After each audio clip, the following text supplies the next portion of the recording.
It began with the chime of the church bell striking midnight, too sharp and punctual for a village as languid as Hollis Mead. The moonlight spilled onto cobbled lanes, lighting shuttered windows and quiet hedgerows. It should have been just another summer night, its stillness broken only by the rustle of the leaves. But in the morning, the silence had changed. It wasn't peace. It was the sort of silence that clung to people's clothes, to their mouths, and stayed unspoken. Miss Marple, visiting her distant cousin Alice Vicar for a few weeks of garden walks and mild gossip, noticed the shift instantly. She observed it over breakfast, Alice buttering her toast twice over without realizing, the milkman lingering at the doorstep with too wide a grin. By 10 o'clock, the church bell tolled again, though no funeral had been scheduled. People began gathering in whispers outside the modest stone house at the end of Shepherd's Row. That house belonged to Lionel Blackwood, an eccentric former archivist who'd retired to the village 5 years earlier. Quiet, neat, courteous, Lionel had lived alone, rarely entertained, and spent his days tending roses and writing long, unreadable letters to historical societies. No one ever had cause to complain, which was why it came as a thunderclap that the man was dead. Murdered, the village doctor said, by a single stab to the chest. The doors were locked from the inside, the windows latched, no sign of forced entry, and no one had seen anything. The constable, young Peter Drawley, looked visibly out of his depth as he stood beside the coroner. Inside the house, Lionel's body lay crumpled by the writing desk, one hand still outstretched toward the fireplace. A poker remained in place. Nothing was disturbed, no signs of struggle. His spectacles rested on the table, and a teacup beside them, half full, had gone cold. There was no note, no blood trail, nothing missing, save for one oddly specific thing. Single drawer was open in his desk. Inside it, everything seemed untouched except for one oddity, a missing envelope. Not cash, not jewelry, just a space between meticulously arranged correspondence, the paper indentation in the dust still visible. What had once been there was now gone. Drawley called in assistance from county police, but they found no prints, no footprints outside, no trace of entry. The key was still in the lock inside the front door. Miss Marple stood among the small gathering and watched the men file in and out, issuing orders with confidence that didn't quite match the confusion. In their eyes, it's peculiar, don't you think? She said quietly to Alice, who had joined her at the gate. How very quiet it all is, as though everyone is waiting for someone else to speak first. What do you mean, Jane? Alice whispered back, her eyes scanning the windows of nearby houses. I mean, said Miss Marple, her voice soft, that someone in this village already knows exactly how Mr. Blackwood died, and they're doing a very good job of saying nothing. By mid-afternoon, rumours twisted their way through tea shops and allotment fences. Some said Lionel had a lover from the next village. Others insisted it was suicide, made to look like murder. But the official word remained uncertain. The coroner confirmed the wound was deliberate, sharp, clean, a knife, not a household blade, and there was no weapon in the house. Then came the clue. While inspecting Lionel's rose garden, one of the county officers noticed a muddy patch near the greenhouse, though it hadn't rained in days. They followed the trail and discovered something strange nestled behind the trellis. Not a murder weapon, but a small leather-bound notebook, soaked through. Oddly, it didn't belong to Lionel. It was blank, save for a single page torn out. Someone had hidden it in haste. The cover bore a faint embossed name, but water damage had erased it almost entirely. The only readable letters were E.S. That evening, the local innkeeper, Mrs. Pendry, reported something curious. A man had arrived in Hollis Mead 2 nights prior, asked for a room under the name Edward Smith, and vanished the next morning without checking out. He paid in cash and left behind nothing but a used matchstick and an untouched bar of soap. No one recalled seeing him around the village. When pressed, Mrs. Pendry admitted the man wore a long coat and gloves despite the summer heat.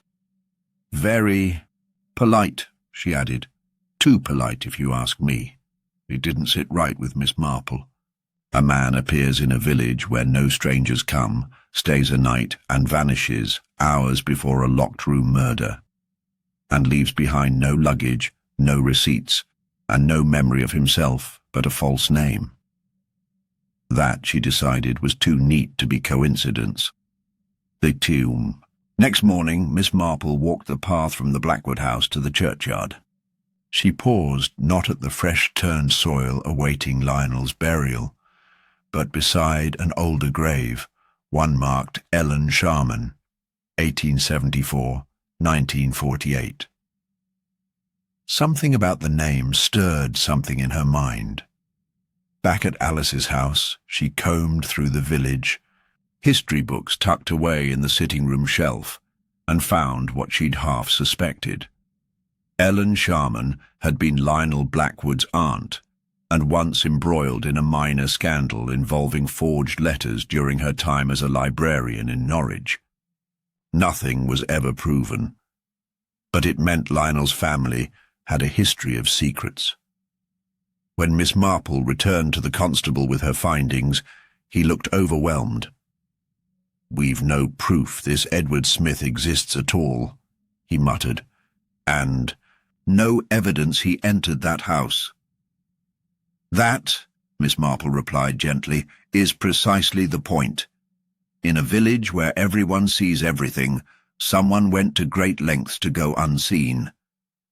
That evening, a new detail emerged.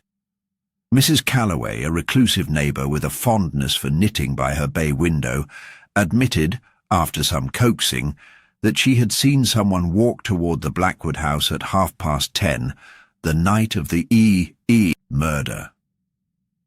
"Tall, gloved, and careful not to make a sound," she said. "But I thought nothing of it. Everyone's quiet here. Too quiet." And so the mystery deepened. A man with no name, a notebook with no writing, and a murder with no suspect. But Miss Marple had seen too many puzzles in her day to let silence deceive her. She knew what few yet understood. Hollis Mead had not just witnessed a crime. It had rehearsed for it. Something had been planned. And someone, behind all this quiet, was hoping the village would stay that way. But Miss Marple had never let quietness stop her from hearing what mattered. By the following morning, Hollis Mead had returned to its usual facade of order. Curtains, drawn just so, porches swept and teacups clinking behind closed doors. But beneath the surface, the village was wound tight with speculation. Every conversation tiptoed around Lionel Blackwood's death, each whisper coated with unease. Constable Drawley remained visible, pacing between the house and the post office, with a notepad and a furrowed brow, as though proximity to the facts might cause them to unravel. It was around this time, shortly after 9, that Miss Marple returned alone to the scene. She had spoken little over breakfast, but her mind had been weaving quiet patterns ever since the incident.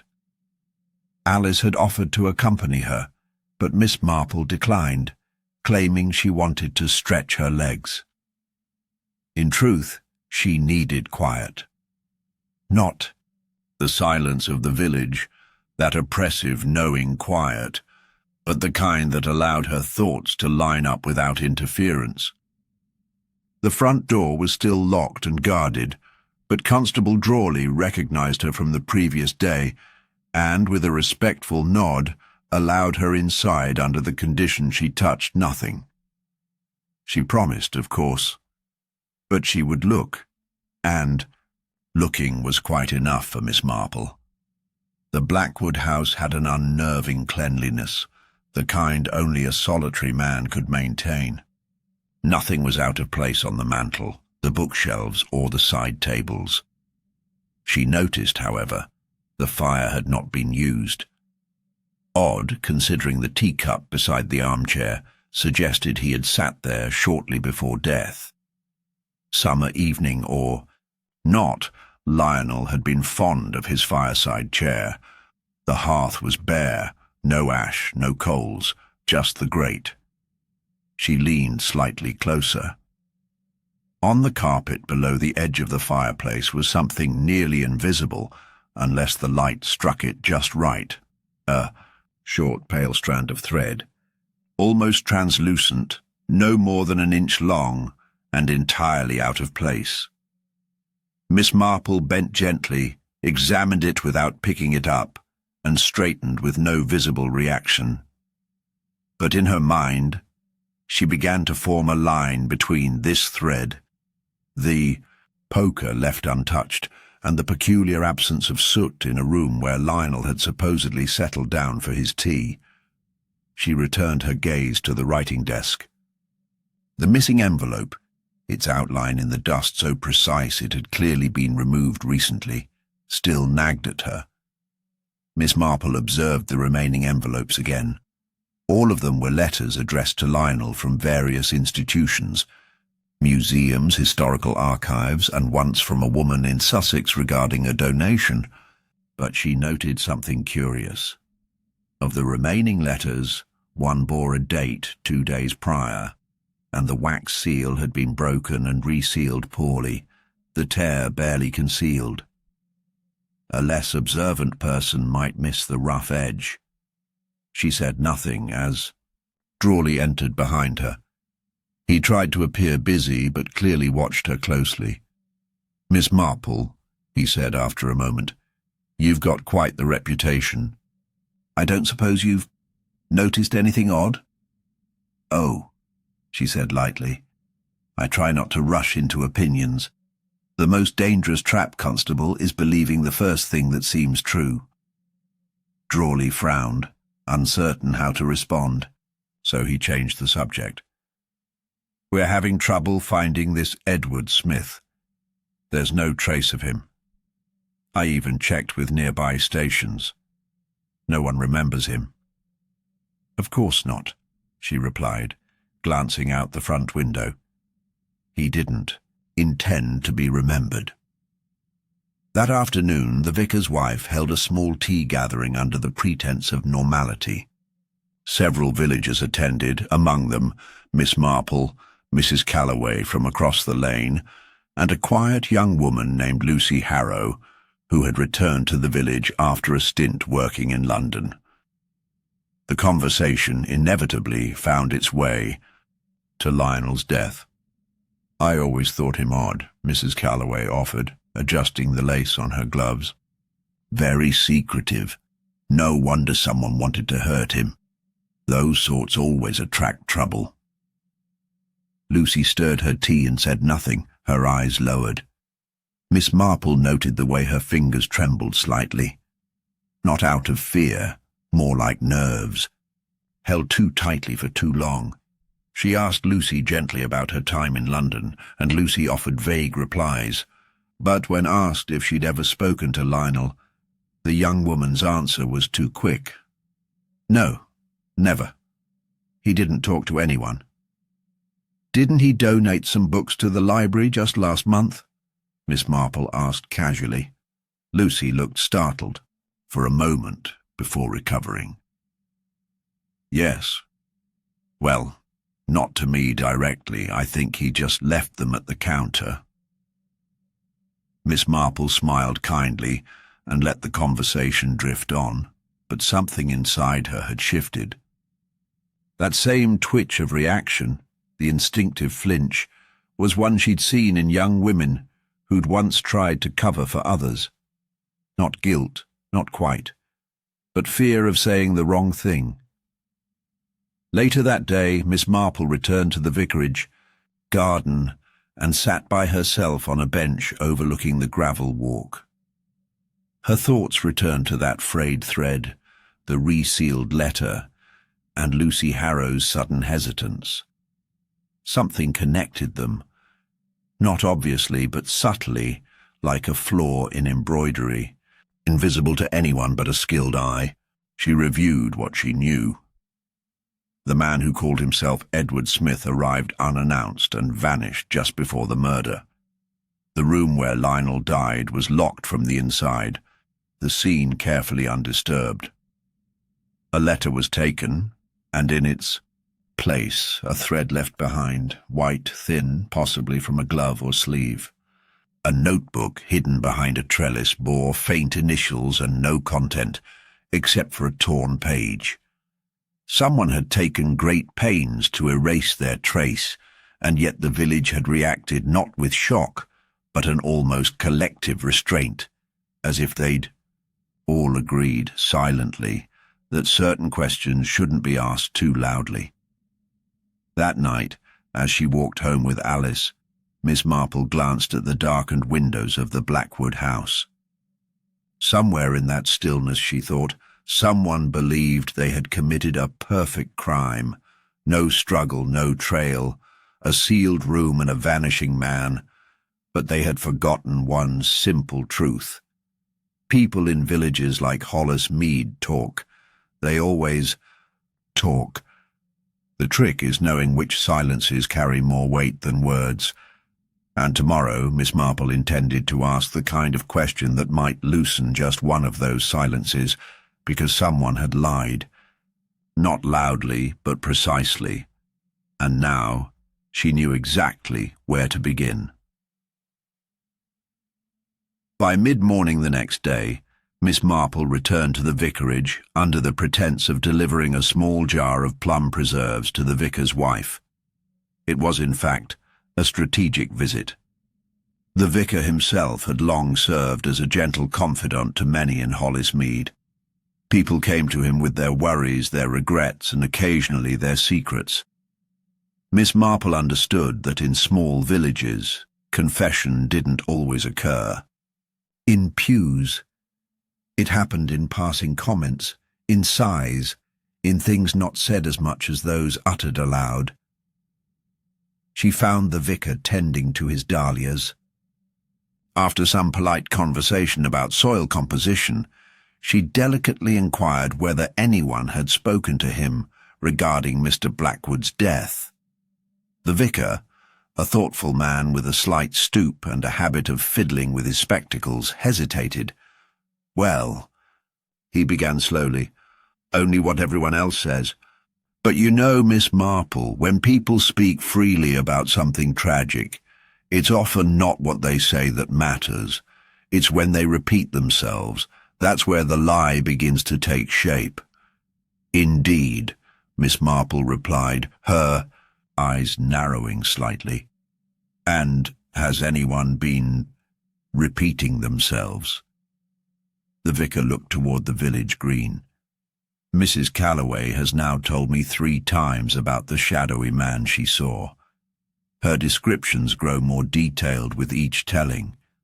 It's as if she's adding pieces she thinks should be there." Miss Marple made a note of that in her mind. She'd suspected as much. Mrs. Callaway had a reputation for liking the sound of her own conclusions. Later that day, Constable Drawley reluctantly allowed Miss Marple to sit in on a few of the routine questioning sessions. "Just observing," she assured him with a pleasant smile. And because he felt entirely out of his depth and had already botched the previous interview, with a stonemason from the next village, he allowed it. The first to return for formal questioning was Lucy Harrow. She sat with her hands clasped tightly in her lap, the sleeves of her cardigan pushed up to her elbows. Drawley began with general questions: where she'd been on the night of the murder, when she last spoke to Lionel, whether she'd ever seen the mysterious Edward Smith. Her answers were soft, steady, but held too much effort in their calmness.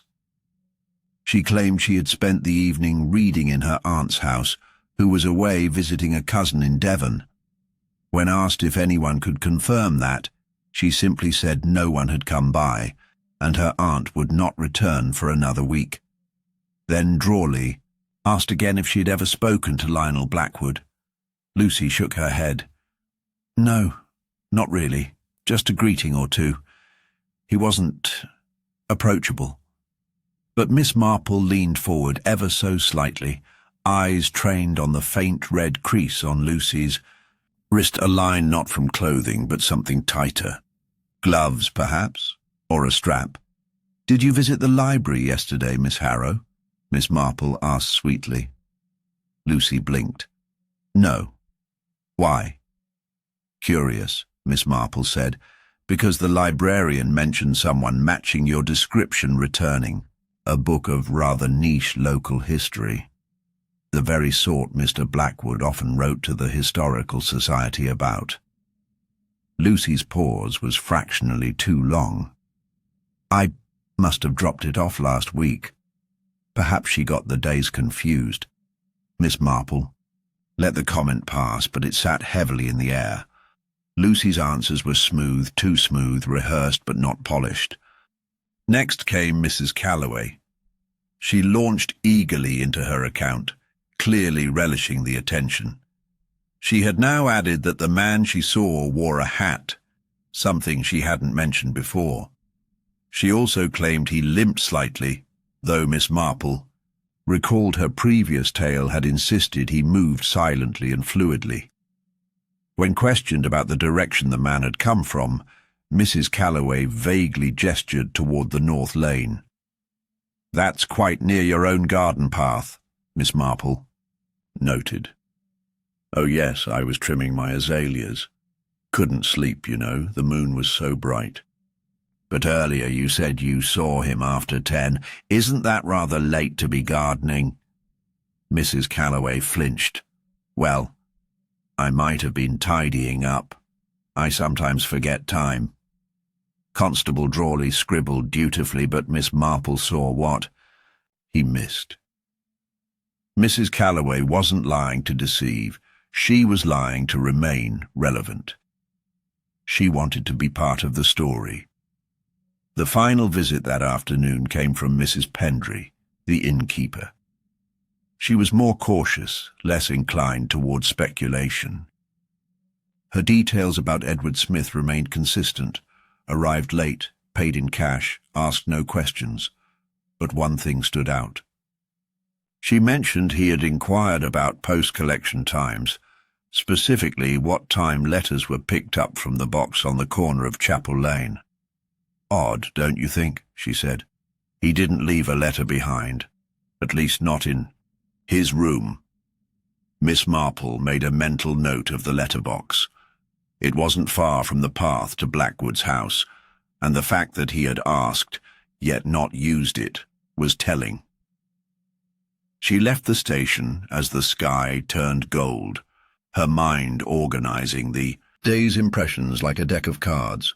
Lucy Harrow's inconsistencies, Mrs. Callaway's embroidered fiction, the resealed letter, the vanished envelope, and now Edward Smith's curious interest in the post. There were stories here, certainly, but none of them aligned. Lucy pretended not to know Lionel, but she had returned a book on his favourite subject. Mrs. Callaway pretended certainty, but her memory shifted like smoke. Edward Smith, if that was his real name, had arrived not to visit, but to retrieve or deliver something. The missing envelope, perhaps. The torn page from the notebook. Whatever it was, it had been enough to kill for. But someone had also tried to cover it all too neatly. That evening, Miss Marple sat quietly in Alice's sitting room, knitting forgotten in her lap. The village may have been speaking, but not with one voice. She would have to listen more carefully, not just to what they said, but to the rhythm of what they didn't, because somewhere in those voices was a deception wrapped in fear, and she had no intention of letting it stay buried in silence. That night, the air in Hollis Mead carried the weight of too many unanswered questions. The church bell did not chime, though it was due to strike at 9. No one in the village remarked on it aloud, but it was felt. Even the hedgerows seemed quieter, and behind every window, curtains twitched with curiosity, not yet brave enough to become speech. Miss Marple sat at Alice Vicar's window, watching the light dim behind the Blackwood house, thinking not of what had happened, but why. The next morning began early. Constable Drawley arrived at Alice's door looking flustered. "Miss Marple," he said, removing his cap, "we've found a second page, from the notebook, tucked behind one of the books in Mr. Blackwood's personal library. The ink's faint, but the writing matches what little was visible on the torn corner." She nodded, already prepared. "And what does it say?" "Nothing useful on its own, just a date, August 19th, 1947, and the phrase, property, never lawfully transferred. That's it." Miss Marple stood without hesitation. "Show me the page." They returned to the Blackwood house, where a sergeant had already laid the paper in a plastic sleeve. The handwriting was precise, square, and firm. Mr. Blackwood's, almost certainly. The date was nearly 8 years old. She pondered the note, then glanced toward the old ledger shelf. Drawley, sensing her direction, pulled one of the heavier volumes down, a land registry archive Lionel had kept out of personal obsession. 10 minutes later, she found it.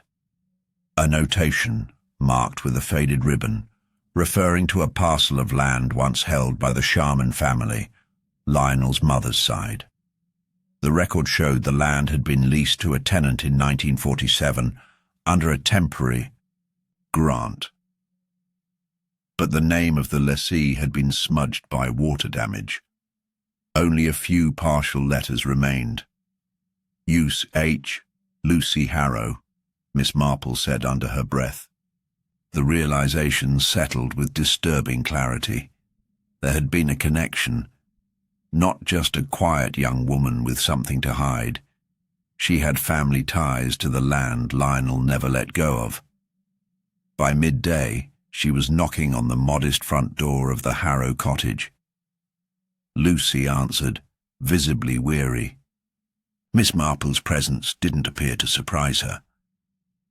"I imagine you've come to ask more questions," Lucy said softly. "Only if you feel like answering them." Lucy hesitated, then stepped aside. Inside, the air smelled of damp wood and rosewater. The furniture was modest, the sitting room tidy, but it bore signs of long-term absence. A vase with wilted flowers, a coat slung over a chair with dust on its shoulders. "I didn't kill him," Lucy said before Miss Marple even sat. "But I should have told the truth from the start. He knew about the lease, about the forgery." Miss Marple tilted her head. "Forgery?" Lucy sat down. "My father. He leased the land from Lionel's family. Illegally, it turns out.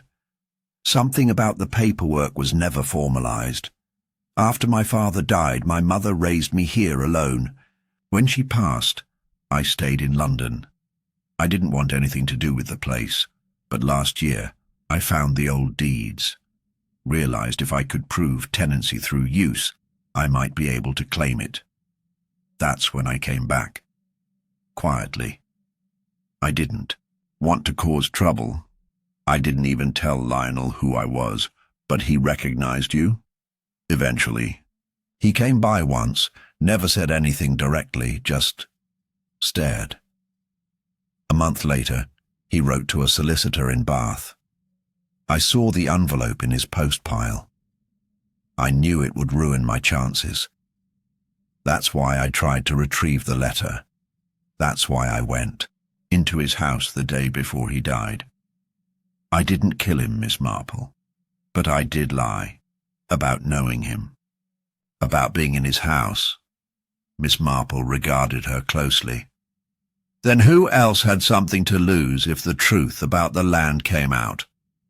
Lucy opened her mouth, then paused. There's something else. I think someone else was watching the same records I was. I went to the county archives a month ago, signed the logbook. 2 days later, the same book had new entries. Someone had taken it out and didn't leave a name. The attendant said he looked like a solicitor. That's all. He remembered. Edward Smith. Not a killer, perhaps, but someone with stakes in the game. Back in the village, Miss Marple stopped at the post office. The clerk, Mrs. Terence, was unusually fidgety. After some pleasant chatter, Miss Marple asked if anyone had inquired about parcel collections around the time of Lionel's death. Mrs. Terence faltered. There was a man, not a local. Came in last week, just after the news broke. Asked if anyone had picked up a parcel addressed to E. Smith. I told him nothing had arrived under that name. He didn't seem surprised. And he left nothing. Behind? Only a business card. I tossed it after he left. Said he was from Carrick and Bell, some firm in the city. The web was tightening. Carrick and Bell had once represented the firm that managed the Sharman estate transitions. It seemed Mr. Blackwood had been investigating his family's mishandled assets, and someone else was trying to keep those questions buried. That evening, Miss Marple sat quietly by the hearth at Alice's, watching the coals smoulder. Every suspect now had motive.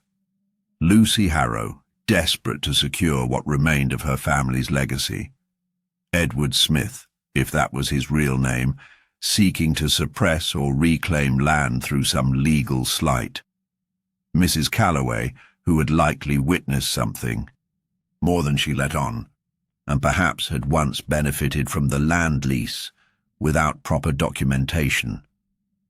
But none of their stories aligned perfectly, and none explained the missing envelope. None explained the white thread by the fireplace.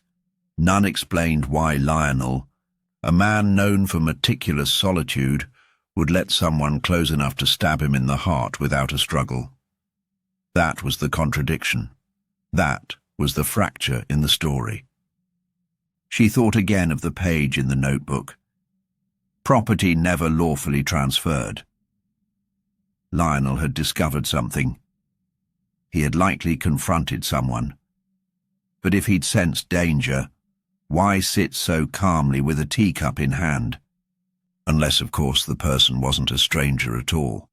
Someone had come not to steal, but to reason, to beg. And when Lionel refused, when he threatened to expose everything, that person had acted. Not out of greed, not even out of vengeance, but out of fear, desperation, a last irreversible mistake made in a moment of panic. And somewhere in Hollis Mead, that person was pretending to sleep just as quietly as the village around them. Miss Marple now understood the shape of the motive, but not yet the face behind it. Tomorrow, she would find it. By the next morning, the energy in Hollis Mead had shifted. A breakthrough had arrived, unexpected and bold, and it came not from careful deduction, but from accident. Constable Drawley, still determined to make his mark, arrived at Alice Vickers' door with unusual excitement in his voice and a folded scarf in his hand. It was found at the back of Blackwood's garden shed, he announced, stuffed into a crate of old tools, wrapped in oilcloth. I wouldn't have found it if the gardener hadn't asked about his missing pruning shears. Miss Marple took the scarf gently, noting the faint coppery stains along its hem. Blood, most likely. The fabric was a soft cashmere, torn slightly at the corner. More significantly, it bore embroidered initials. L.H. Lucy Harrow, Drawley said with confidence. That, plus her earlier admission about being in the house, I think we have our answer. She admitted she had been inside to retrieve a letter, Miss Marple replied calmly. Not to commit murder, she lied. Hid her connection to the land, hid her history with Lionel, and now we've got her scarf, bloodied, hidden in his shed. Its motive and evidence. Miss Marple looked down at the scarf again. The embroidery was too perfect, newly stitched. The thread had not faded at all, and the fabric bore no signs of prolonged wear, no fraying along the edges, no lint from regular use. It looked more like a planted item than a forgotten one. And how did the gardener not notice it earlier? She asked softly. Drawley frowned. He said he hadn't used that crate in weeks. But Lucy only returned to the village a month ago. Why would she hide a scarf in a place she likely didn't know existed? He didn't answer. Instead, he straightened and said, I'm taking her in for formal questioning. With this, the chief inspector will want to close the case by tomorrow. Miss Marple didn't object. Not yet. But as the constable disappeared down the lane, she remained at the doorstep, her mind beginning to move again. Not in straight lines, but in tight, careful circles. Something didn't fit. The scarf had appeared too conveniently, the initials too clear. And Lucy, for all her secrecy, had never once seemed violent. Desperate, yes, but there was a difference. News of the arrest spread fast. By the time Miss Marple reached the post office, the shopkeeper had already closed early, and 3 women stood beneath the linden tree, exchanging gleeful outrage about the Harrow family's bad blood. Mrs. Callaway, standing a bit apart, looked visibly pleased, as though her earlier statements had been proven correct. But even in triumph, her voice had the practiced cadence of someone reciting what she wanted to believe. Later that day, Miss Marple visited Lucy at the station. The girl sat pale and still, hands folded in front of her, but her eyes no longer held fear. They held resignation. I didn't put it there, she said, barely above a whisper. I swear it, I don't even own that scarf. But you do know who might? Lucy hesitated. I saw one like it once. On a woman who visited Lionel, months ago. I only caught a glimpse from the path. She was tall, wore gloves and left quickly. A name? No. I thought she might have been from the archive board or some county official. He rarely had guests. But she wasn't local. Miss Marple considered the implications. A visitor, a hidden scarf, and a planted clue. She stepped out into the lane and stood there for a long time, her thoughts returning to the torn page in the notebook, the missing envelope, and the phrase Lionel had written. Property never, lawfully transferred. If Lucy hadn't placed the scarf, someone had, someone who had access to her belongings or knowledge of her history. She thought again of Mrs. Callaway, the older woman who had placed herself conveniently in view, offering a shifting tale, adjusting details with each telling. She had claimed to be trimming her azaleas at night, then later claimed to be inside. She had suggested a limp, a hat, even the direction from which the shadowy man had approached. Always changing, always just helpful enough. Miss Marple turned, her steps toward the Blackwood house once more. Inside, she moved carefully, retracing Lionel's last moments. The teacup was still there, the spectacles, the desk. And again she studied the hearth. She moved to the window beside it and noticed something small wedged in the sill, barely visible. A splinter of blue thread caught on the wood. She removed it gently. A perfect match for the scarf. But if the scarf had been in the shed, what was its thread doing at the front room window? Outside, the sun lowered. The shadows of the trees reached longer across the path. Miss Marple stood at the hedge behind the house and traced the route between the garden and the window. If someone had passed through here wearing that scarf, it meant the scene had been staged. They had moved around the property before or after the crime, then hidden the scarf as a convenient piece of misdirection. When she returned to the cottage, she found Alice standing at the stove, stirring a pot absently. "Everyone says it's solved now," Alice said. "The village feels lighter." "It shouldn't," Miss Marple replied. "The real criminal is watching this unfold, believing they've bought themselves time." And Lucy? Innocent of the murder, yes. But she's the perfect target for blame. Isolated, unconnected, no one to vouch for her. That night, Miss Marple sat awake long after Alice had gone to bed. She reviewed every name, every story, every inconsistency.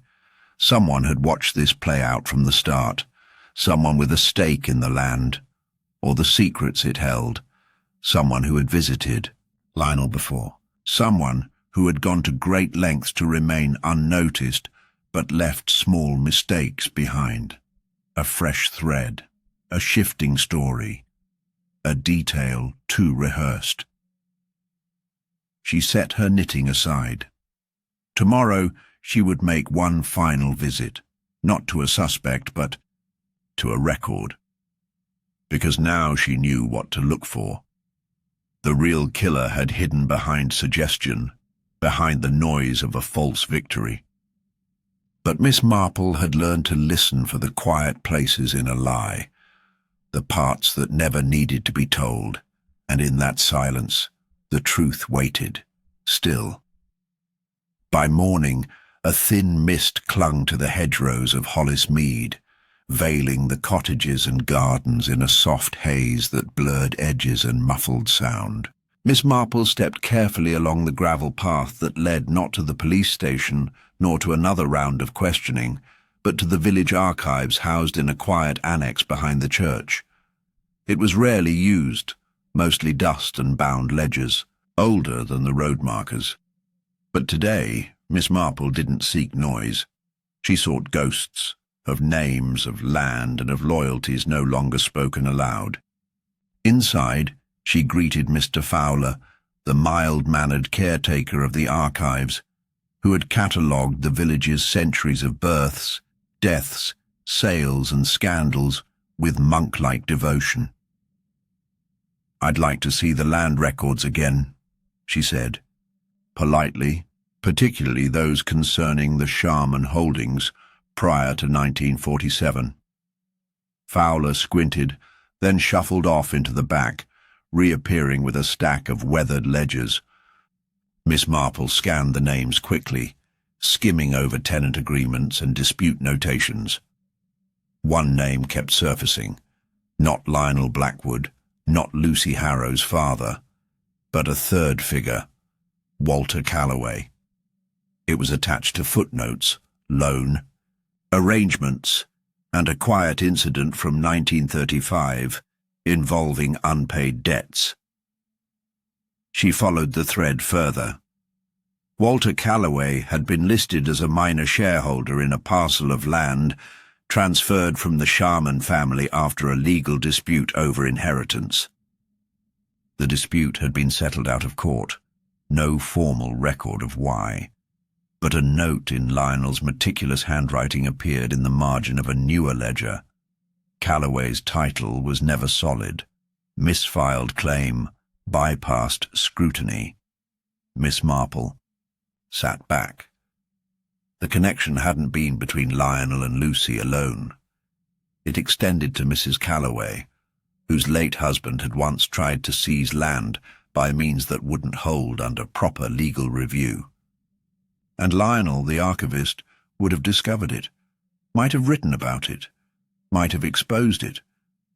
She thought back to Mrs. Callaway's insistence that she had seen the mysterious Edward Smith, her embroidered additions to the timeline, the way she'd inserted herself into the investigation while pretending only to observe, her late-night gardening, her oddly shifting memory. It wasn't merely attention-seeking, it was protection. She had tried to steer the conversation, not toward herself, but away from anything that might point backward in time. Miss Marple left the archives with that name, Walter Callaway, buzzing in her ears. She didn't go home. Instead, she crossed the village and rang the bell at the Callaway residence. Mrs. Callaway answered in her usual crisp blouse and carefully arranged brooch, expression composed but wary. "I'm terribly sorry to intrude," Miss Marple said with a smile, "but I was reviewing the archives and came across your husband's name in a rather curious series of transactions. I wondered if you might help clarify something." Mrs. Callaway's face remained smooth, but her hand fluttered ever so slightly at her neck. "Walter's dealings were always respectable," she said at once. "If anyone suggested otherwise, they misunderstood the situation." "Oh, of course," Miss Marple replied lightly, though it did seem Mr. Blackwood might have revisited those records just before his death. "Did he ever approach you directly about them?" Mrs. Callaway looked away. "No," she said too quickly. "Never." Miss Marple paused. "You know," she continued gently, "I noticed a piece of blue thread at the Blackwood house. Not in the shed. In the front window. I believe it came from the same scarf found in the tool crate." Mrs. Callaway didn't answer. Her hands were clasped now, tightly. Her composure didn't break, but the silence stretched long enough to confirm what her words would not. "I do wonder," Miss Marple added softly, "if someone meant for the scarf to be found, meant for it to point elsewhere." Still no reply. But her eyes had gone hollow, and that was enough. When Miss Marple returned to the police station, she found Constable Drawley conferring with a county official. Papers were being filed, charges discussed. Lucy Harrow sat in the holding room, pale and silent. Miss Marple stepped inside. "I'd like a moment with her, please," she said, her tone more firm than usual. Drawley hesitated, then nodded and stepped out. Miss Marple closed the door behind her and sat opposite Lucy. "Tell me," she said softly, "do you still have your mother's things?" Lucy nodded slowly. "Some. Why?" "There may be something in her papers, something about the lease your father signed. I believe he was misled, set up to take a fall when the land changed hands improperly. Lionel found the evidence, and someone became very afraid of what that meant." Lucy looked confused, but the fear in her eyes began to shift, just slightly, into something like understanding. Outside the door, Drawley was pacing. "We can't hold Lucy much longer unless the inspector confirms," he muttered. "She won't need to be held at all," Miss Marple replied calmly. "You'll find your real suspect if you check the Callaway estate records and the shed behind their cottage. I imagine you'll find gloves, white, finely knit, with threads missing." Drawley blinked. "Mrs. Callaway? But she's been cooperative. She saw the man. She invented the man.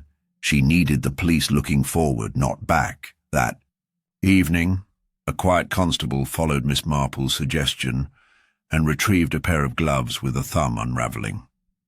They matched the thread found at Blackwood's window. The scarf, later discovered to be purchased at a shop in Exeter where Mrs. Callaway had placed an order a week before the murder, was traced via her name on the store ledger, under a different address, but in her unmistakable handwriting. When confronted, Mrs. Callaway remained composed for exactly 4 minutes before her voice cracked, not in rage but in weariness. "He was going to undo everything," she said. "Walter worked his whole life to secure that land. We nearly lost everything over a filing error. And Lionel, he wasn't even interested in it, not really, just facts, always facts, as if they mattered more than the people trying to survive them. The murder hadn't been premeditated, she insisted. She had gone to confront him, plead with him, make him delay the letter to the solicitor. But Lionel, ever principled, had refused. He'd called it theft, said silence was complicity. She'd snapped. The knife had been on the desk. She didn't remember reaching for it. She remembered the stillness afterward, though. The silence in the room. The way Lionel's tea sat, untouched, beside his hand. Then the panic, the planting of the scarf, the window, the lies. It had all spiraled from a single moment she could not take back. Later that night, as the village bell struck, properly again for the first time since the murder, Miss Marple sat quietly with Alice by the fire. No triumph in her voice, just quiet reflection. "It's always the past," she said, "that reaches forward with the most unforgiving hand. You can silence it for a while, but it never forgets its way back." The village of Hollis Mead had begun to exhale, as if holding its breath had finally exhausted even the tightest-lipped among them. With Mrs. Callaway's quiet confession still reverberating in the constable's report, most believed the affair had reached its conclusion. But Miss Marple, though gently courteous in her nods and acknowledgments, could not quite settle. The facts lined up, yes, the motive was clear. And yet there was something about the scene itself, something that never quite aligned with Mrs. Callaway's story. It was the placement of the body, perhaps, the undisturbed tea, the lack of a scuffle. A woman, even one driven by desperation, would not have had to creep or deceive her way into Lionel's study if he'd already agreed to speak with her. And if she had reached for the knife in a moment of passion, as she claimed, why had Lionel made no move at all, no defensive wound, no evidence of surprise? Miss Marple thought about the white gloves, about the scarf, about the teacup. It was the tea, she finally decided, that unsettled her. Lionel Blackwood was a creature of absolute habit. He steeped his tea for exactly 3.5 minutes, always used milk first, and kept his sugar in a covered glass pot on the left of the tray. Yet when she had examined the cup that first day, the sugar spoon had still been dry, resting on a cloth napkin as though never touched. If Lionel had not prepared the tea himself, someone had brought it to him, someone he trusted. And that didn't match Mrs. Callaway. She needed proof, not the kind that sits in a drawer or glimmers in a thread, but the sort that emerges when people believe the danger has passed. That was the moment their stories unraveled, not with pressure, but with silence. That afternoon, she sent Constable Drawley a polite note requesting his assistance. They met at the vicarage garden under the pretence of tea. Miss Marple had laid the table herself, ensuring everything was perfectly placed. On the tray sat 2 cups, a sugar pot with a silver spoon, a milk jug, and a plate of scones.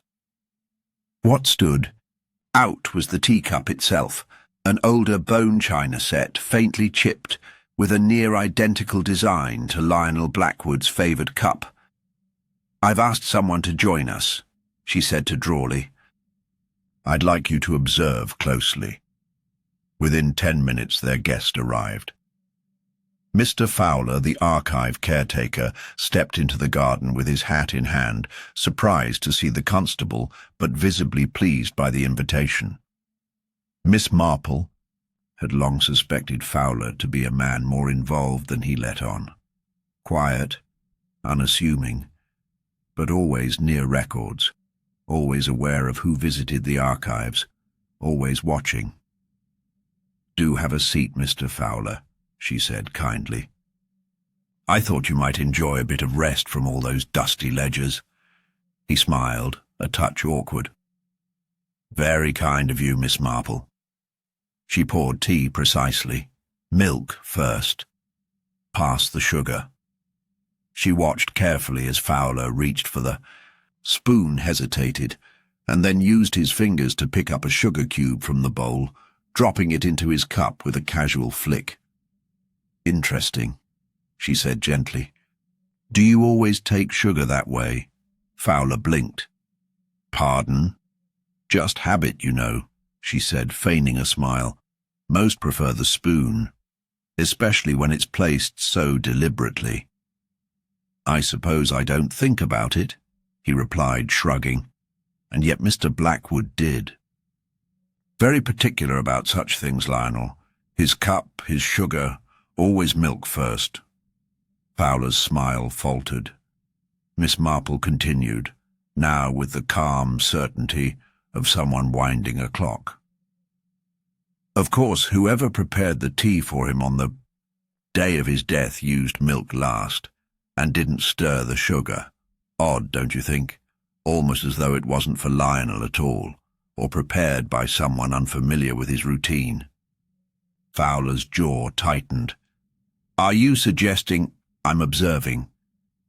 You see, Mrs. Callaway said Lionel was already seated with tea when she arrived. Yet he had not stirred his cup, not touched it, because he didn't prepare it. Nor did they. She. Someone else was already there.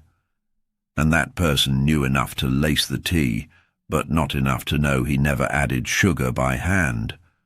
Drawley's eyes widened. "Lace it?" Miss Marple nodded. "Lionel was dead before he was stabbed. The wound was clean, too clean. A single thrust, no hesitation, almost surgical, but the real cause of death? Likely poison, quick-acting, clean. The knife was a cover." Fowler stood abruptly, knocking over his cup. "Please, Mr. Fowler," she said, her voice still gentle. "No need for dramatics. I imagine it was difficult for you, watching Lionel dig through the records, knowing what he'd find, that your name appeared beside Walter Callaway's in more than one document, that the lease Lionel uncovered didn't just implicate a dead man, but you too. You helped forge the supplemental records in 1947. You filed them under false witness. You knew that if Lionel sent the letter to the solicitor in Bath, it would all come undone. Not just for you, for others too." Fowler remained frozen, eyes darting to the constable, who had quietly placed a hand near his own pocket. "You didn't mean to kill him," she added, her tone softer now. "You only meant to stop the letter, a drop of aconite in his tea, enough to make him ill, perhaps delay the post. But he collapsed too soon. And when Mrs. Callaway arrived, you panicked. She became your scapegoat. You planted the scarf, hid the notebook, but you overlooked Lionel's cup, his habits, and your own." Fowler exhaled, slow and long. Then he sat, suddenly tired. He said he wouldn't stop, that the truth mattered more than anything else. But truth ruins people, Miss Marple. Sometimes it ruins lives long buried. She nodded slowly. And yet, it always finds air again. That evening, as Fowler was led away under quiet arrest and Lucy Harrow was released with trembling relief, Miss Marple sat once more with Alice in the drawing-room, The fire flickered gently. Outside, the mist had lifted, and the church bell struck 7 with calm, unhurried rhythm. Alice poured tea, milk first, just so, and looked at her cousin.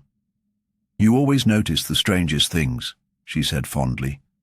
"It's never the big things," Miss Marple replied. "It's the tiny ones. How a man takes his tea, how a spoon is left untouched. That's where deception hides, not in what people say, but in what they forget not to do." And as the evening settled over the village that had slept too quietly, for too long, truth, once again, found its way through silence. The relief in Hollis Mead was short-lived. For a single day, the air had lightened, as if the weight of suspicion had finally lifted from its people. Lucy Harrow had been seen walking to the green with her head up for the first time in weeks. The vicar's sermons, once veiled with unease, returned to their meandering parables. Even Constable Drawley, still wearing the glow of having apprehended Fowler, had begun preparing his formal report for the county inspector. But Miss Marple knew that conclusions, like stories, must be approached with caution, especially when the ending seems too tidy. She had asked Drawley that morning to retrieve Lionel Blackwood's notebook, the one water-damaged and missing a page. It had been sealed in evidence since the early days of the case, but now that they had a confession, she wanted to compare the recovered entries against the records at the archives. There were details Lionel had jotted, references half-coded, that might yet explain how Fowler had hoped to benefit or who else might have known. But when Drawley returned from the station, he looked shaken. "It's gone," he said flatly. "The notebook, it was removed sometime last night." Miss Marple's eyes narrowed, though her face remained composed. "Removed? By whom?" "No one knows. I checked the log. No officer signed it out. The evidence cabinet wasn't forced, but the ledger shows no entry. Someone either bypassed protocol or knew how to erase it.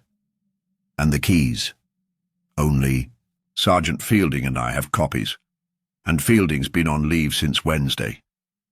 Miss Marple said nothing for a long moment. The air in the room seemed to change. It wasn't disbelief that settled around her, it was confirmation. Someone still feared the contents of that notebook, and whoever it was had just raised the stakes. They went at once to the station. Inside, the evidence locker appeared untouched, orderly, labelled, locked. The list of contents matched the official log, but one item had a faint smudge beside it. A line crossed faintly through item 17, water-damaged notebook, initials LB. Someone had tried to erase it by hand, then covered the mark with new ink, sloppy but deliberate. She reviewed the remaining contents. The scarf, the gloves, the broken glasses from the Callaway shed, all still there. The missing item had been selected carefully. "Fowler's already in custody," Drawley muttered. "He couldn't have done this." "No," Miss Marple said, quietly. "But someone still loyal to him might. Or someone still threatened by what's inside." That afternoon she returned to the archives alone. Mr. Fowler was gone now, but his work remained, neatly catalogued. She pulled out the original tenant list for the disputed Sharman parcel and reread Lionel's notations. A few names had been scratched faintly in the margins. Among them, A. Pendry. She paused. The innkeeper. Mrs. Pendry had kept a quiet presence throughout the investigation. Too quiet, in hindsight. She'd been the one to report the presence of Edward Smith. She'd confirmed the man's clothing, his mannerisms, his inquiries about the mail. But her details had been too precise, almost rehearsed, and it was her statement that first turned attention away from the village and toward an outside suspect. A misdirection, Miss Marple returned to the inn at once. Mrs. Pendry greeted her with the same gentle expression and offered a pot of tea, which Miss Marple declined. "You mentioned once that Edward Smith left behind only a matchstick and soap," Miss Marple said. "That's right. And yet the room was turned. The sheets changed. But no note left, no bill unpaid. He paid in cash, as I said." "Yes, but most people at least leave the key." "Yours was found on the dresser, wasn't it?" Mrs. Pendry hesitated.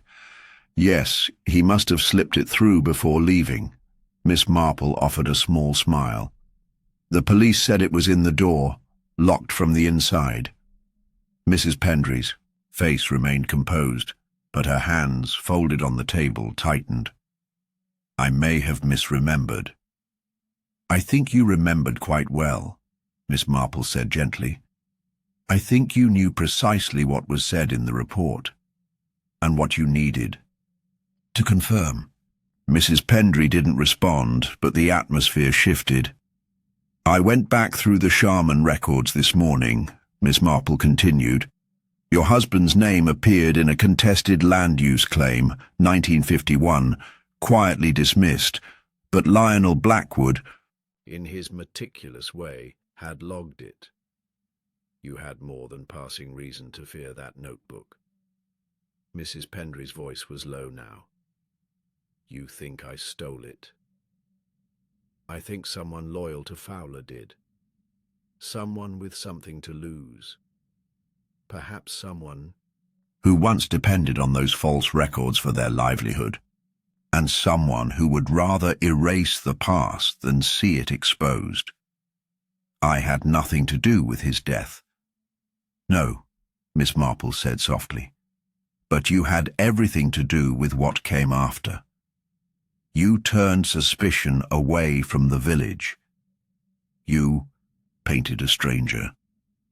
You bolstered Mrs. Callaway's lies, all to protect Fowler, or protect yourself." Mrs. Pendry said nothing. She stood slowly and walked to the back room. When she returned, she held a thin parcel wrapped in brown paper. "It was never meant to disappear," she said, placing it on the table. "Only to delay. If the confession was enough, I'd have burned it." Miss Marple unwrapped the package. Inside was the notebook, damp, fragile, but intact. Several pages had been folded to prevent the ink from bleeding further. On the third page, a name was circled in Lionel's hand. Below it, a line read, "Multiple, signatures forged, W.C., A.P. and F." The initials confirmed what she had suspected: Walter Callaway, Alice Pendry, and Fowler. Together, they had orchestrated a fraudulent lease, shielded each other through silence, and allowed the deception to pass for decades, until Lionel Blackwood, in his orderly obsession, had peeled back the veneer. By the time Miss Marple left, the inn, the bell at the church was ringing once more, slow and even. She turned toward the vicarage with the notebook clutched tightly in her hand, knowing that this time the truth would not be buried again. The silence that had haunted Hollis. Meade was finally beginning to speak, but now every word mattered. The notebook was now in safe hands. Drawley had sealed it himself in a new evidence envelope and placed it in a locked drawer under his desk, this time with 2 constables rotating shifts to watch the station. Mrs. Pendry had not been arrested, not yet, but her cooperation had thinned to silence. She refused further comment and returned to running the inn with mechanical detachment, her eyes dull, her movements practiced. Fowler remained in custody, awaiting charges, but for the first time in days Miss Marple allowed herself the smallest breath of ease. The web had been messy, tangled with decades of petty fraud, hidden grudges, and long faded loyalties, but now the threads were finally showing their pattern. Or so it seemed. That evening, just before twilight, Alice Vicker came into the drawing room looking unusually pale. She held a small slip of paper in one hand. "This was just delivered to the back gate," she said. "No knock, no postmark. Someone must have slipped it under the garden door." Miss Marple took the note and unfolded it. The handwriting was shaky, almost jagged, but the message was unmistakable. "Stop digging, or someone else will disappear." There was no name, no signature, and no indication of who had written it. But the tone was clear. Someone believed the case was not yet closed. Miss Marple read it twice, then folded it neatly and placed it into her handbag. That night she slept lightly, her thoughts circling not around the threats of the present, but the oversights of the past. Something remained unaccounted for, not a name, not a motive, but a movement. There had been too many hands involved in the old land fraud, yet the crime had always seemed too conveniently narrowed to Fowler and his allies. What of the stranger, the one Mrs. Pendry described, the fictional Edward Smith? Had he really been fictional, or merely repurposed to serve a false narrative? Morning broke with an uneasy chill. At 8:30, Constable Drawley appeared. Again, this time white-faced, barely able to speak. "Miss Marple," he stammered, "there's been another incident. You'd best come with me." He led her not to the station nor the inn, but to the old footpath leading through the woods toward the south end of the village. Near the edge of the woods was a small, rarely used maintenance hut, long abandoned. Its door now hung open, splintered at the latch. Inside, in the low shadows and broken dust, lay the unmistakable form of a man. Crumpled, arms curled toward his chest, legs twisted unnaturally. Blood had pooled beneath his temple where it struck the iron stove. It was Sergeant Fielding. Drawley stood at the entrance, unable to look directly at the body. "He returned from leave last night. He didn't report in. I thought maybe he'd overslept. But the station key, the spare, it's missing. His copy." Miss Marple stepped slowly inside, careful not to disturb the scene. She took in the broken furniture, the overturned stool, the scattered papers. There were no signs of robbery, no struggle beyond a single blow. She walked to the far wall where the dust lay thick and undisturbed, except for one patch of footprints leading directly to the stove and back again. "Who found him?" she asked quietly. "A boy from the village. Came through looking for mushrooms. Ran straight to the postmaster." She nodded. "Did Fielding have enemies?" Drawley looked startled. "No, not a one. But someone knew he had the key, knew he might return unexpectedly, and chose to intercept him before he could be seen in uniform again." Drawley was silent. Then, after a long pause, "You think someone used his key to take the notebook?" "I think someone knew Fielding might notice something was missing," she said softly. "And silence is a dangerous thing for someone with nothing left to lose." They returned to the station. The notebook was still there, intact, sealed. But now its presence seemed like bait, as though someone wanted them to believe the danger had passed.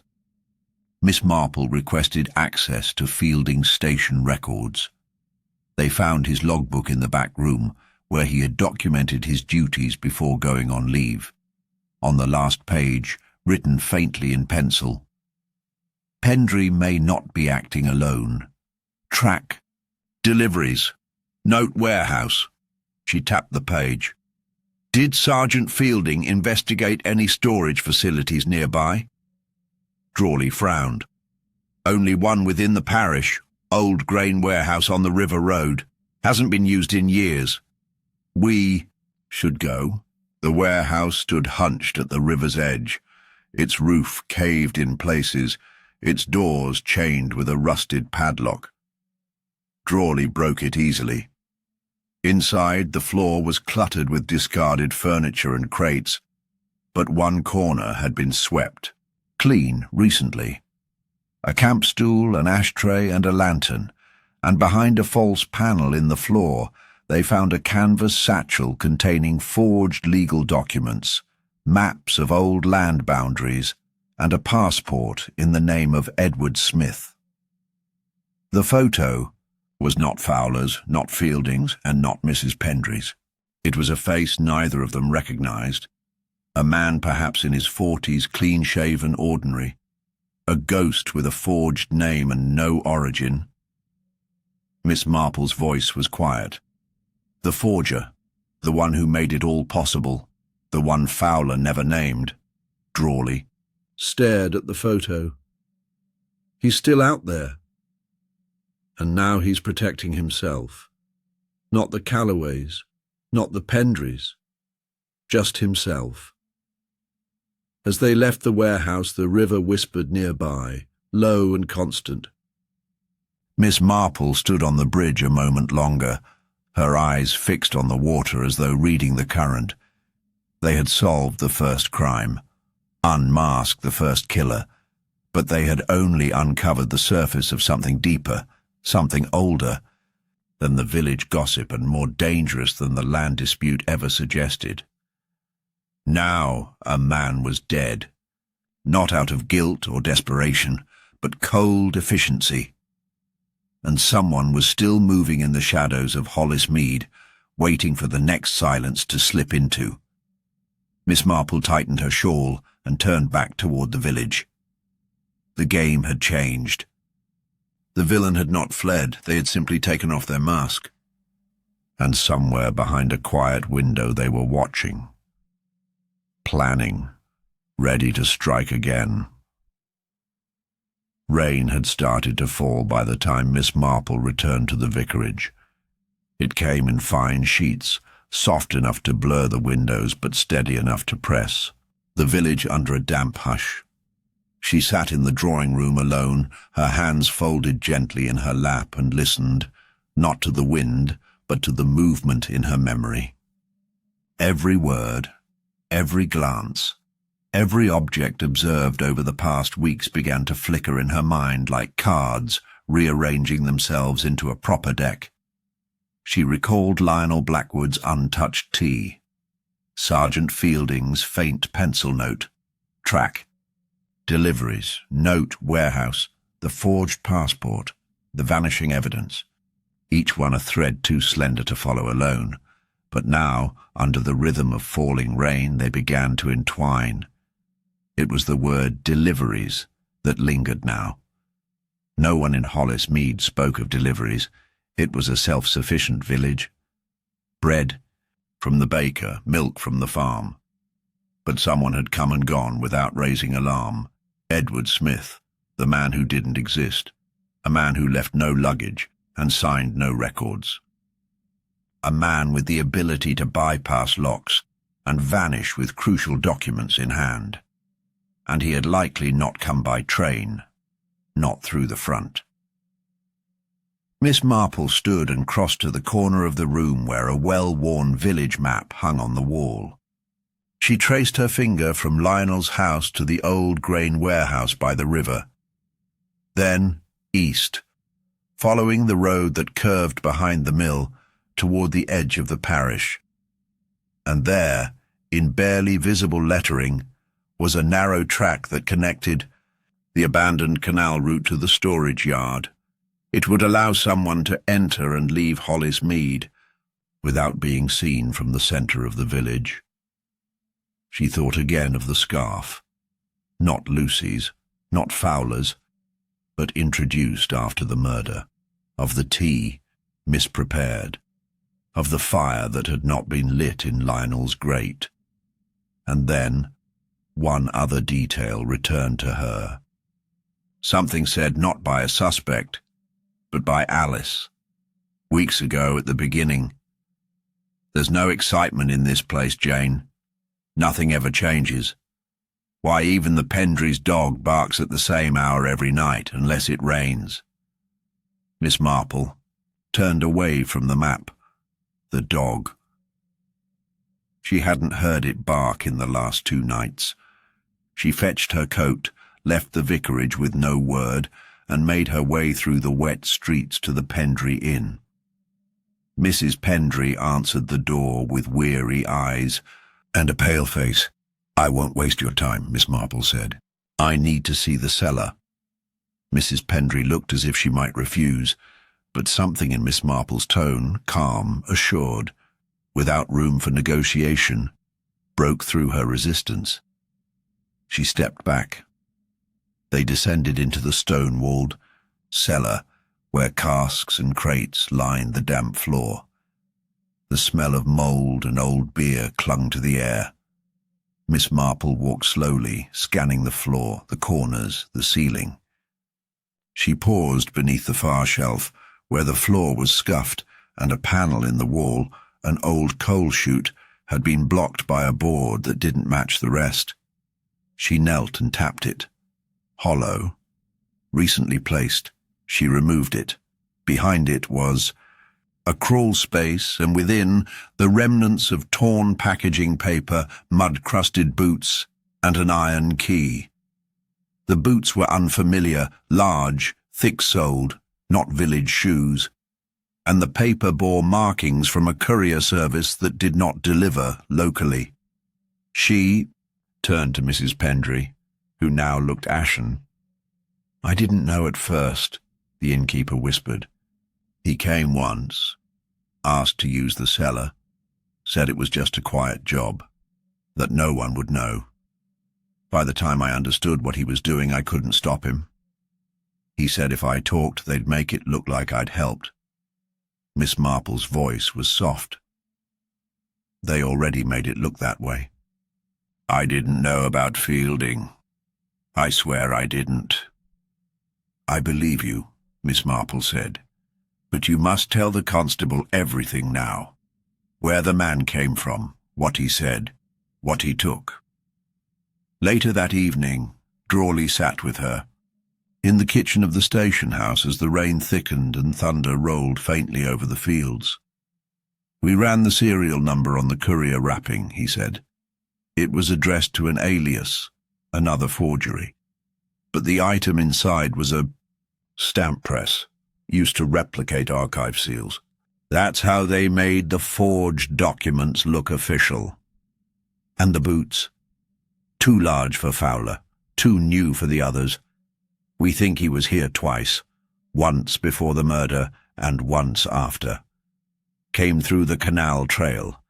May have hidden out in the warehouse or in the woods." "And the tea?" Miss Marple asked. "We found residue in Lionel's teacup, hyoscine. Not fatal in small amounts, but in the right dose it causes paralysis. He would have been conscious, unable to move. The stab came after, clean, fast. So Lionel saw his killer." Drawley swallowed. "Yes." Miss Marple nodded, not with satisfaction, but with understanding. "There's more," Drawley added. "The man's passport, our mystery forger, had fingerprints. Ran them through the county registry. Got a partial match. Black market document handler. Moved through Dorset years ago. Then vanished. No name, no charges. But always involved. In land deals, fake leases, forged wills." "The pattern," Miss Marple said quietly. "It wasn't just about Hollis Mead. He's done this before. He knew which villages wouldn't question paperwork, which archives had loose records, and he used people like Fowler and Pendry and Callaway, people with something to lose, to help him hide." Drawley stared at her. "And now he's gone. Again." "For now," she said. "But this time, he left too many prints behind." As the wind rattled the windows and the fire flickered low, Miss Marple stood and retrieved the ledger from her bag. the one Lionel had been working on. She flipped to the last page he wrote. It was a list, a quiet one, a pattern. Dates, initials, parcels of land, not just in Hollis Mead, but in other villages, all affected by the same scheme. It was the map of a man who had learned to thrive in silence and who had underestimated the old archivist who followed every document to its final truth. Miss Marple stared at the handwriting and felt something shift. Not closure, but clarity. The murder of Lionel Blackwood had never been about one grievance, one family, or even one fraud. It had been the consequence of a long game played by a man who worked in shadows, who erased himself behind false names and hidden tracks. But he had misjudged Lionel, and he had misjudged her. The storm began to slow outside. The village would sleep, uneasy, but intact. Tomorrow, she would begin the letters, one to the inspector, one to a solicitor in Dorset, and one to a retired detective. She knew in Devon who had once dealt with a similar ghost, because now, at last, the pattern had emerged, and the hunt had only just begun.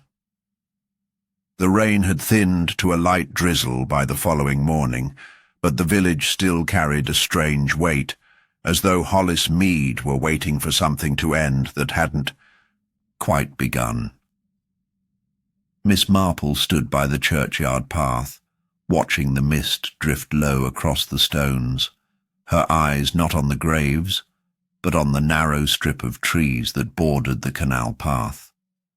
Somewhere beyond that line, the man they had yet to name, the forger, the manipulator, the shadow that had passed through their quiet lanes, had walked without ever being seen. The forged documents, the poisoned tea, the scapegoats, it had all unfolded like a series of well-rehearsed manoeuvres. But Miss Marple knew too well that behind every practical crime lay something more personal, something unplanned. And it was that thread, buried beneath layers of misdirection and ruthlessness, that she now followed. She met Constable Drawley at the station, where they spread out Lionel Blackwood's final notes across the desk. His handwriting, firm yet precise, filled several pages. The last two were different. One had been torn at the top, the ink faint, as though he'd written it in haste. It wasn't a list or a record. It was a reflection, a private note to himself. He knows, Lionel had written. He came back after all these years. I recognized the mannerisms, not the face. He thought I wouldn't notice the way he stood. But he used to lean like that when we were boys, at the edge of the library stair, always looking down like he didn't belong anywhere. Drawley looked up, confused. He knew the man. Miss Marple read the next line silently, then aloud. Arnold. Not dead then, not vanished. Just changed. Of course he wouldn't use his real name. She closed her eyes for a moment, remembering a long, forgotten conversation from Alice's childhood stories. Lionel had once had a cousin, Arnold Blackwood. The family had buried the memory of him, a troubled boy, prone to vanishing, lying, drifting. There had been a family disagreement, a scandal. Lionel never spoke of it, but now it made sense. The final piece of the pattern fell into place. Arnold, Miss Marple said softly. Not a stranger, family. Drawley sat back. He murdered his own cousin? Not only murdered, she said. He tried to erase him. But it wasn't about land, that was the surface. Lionel was never obsessed with property. He was obsessed with truth, with order, with justice. But what would drive someone to such lengths? Miss Marple turned back to the final page of the notebook. Arnold's Name was underlined, and below it, one more sentence. He blamed me for what happened to their mother, but it wasn't my fault. I was a child. She looked up. It was never about the land, she said. It was about what Lionel represented. Arnold disappeared years ago, but not because of fraud or money. He disappeared because of shame. Something in their childhood, something they never spoke of. Drawley looked startled. Do you think there was abuse? Perhaps not in the way we'd expect, she said slowly. But emotional, yes. Arnold was the outcast. Lionel was the favoured one. Perhaps there was a will or inheritance or secret Lionel never told. Whatever it was, Arnold believed Lionel had taken something from him. Not just opportunity, but identity. He spent decades in obscurity, building false names, forging documents, manipulating lives, because he never felt seen. And then, Drawley added, he sees Lionel in the paper, speaking at a history symposium mentioned in an academic journal, all of it rising to the surface again. Exactly. And when Lionel began investigating the old land records, he wasn't just uncovering property fraud. He was tracing names. Names that led back to Arnold's aliases. It was a matter of time. Drawley was quiet for a moment. So he came here. Not just to kill Lionel, but to erase him from the records. To destroy the man who had always lived. The life he thought was stolen. Miss Marple nodded. And he used others as pawns. Fowler, Pendry, Callaway.